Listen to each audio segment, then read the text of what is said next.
എന്താ കലാപരിപാടിയൊന്നുമില്ലേ? ഞാൻ ആലോചിക്കുന്നത് മറ്റൊരു കാര്യമാണ്. എന്താണ്?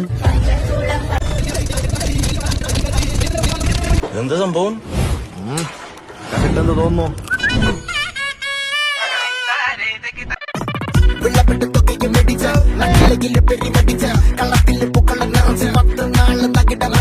ഒറ്റപ്പൊളിയിൽ കൊച്ചി തിരുവനന്തപുരം മൊത്തം മലബാറും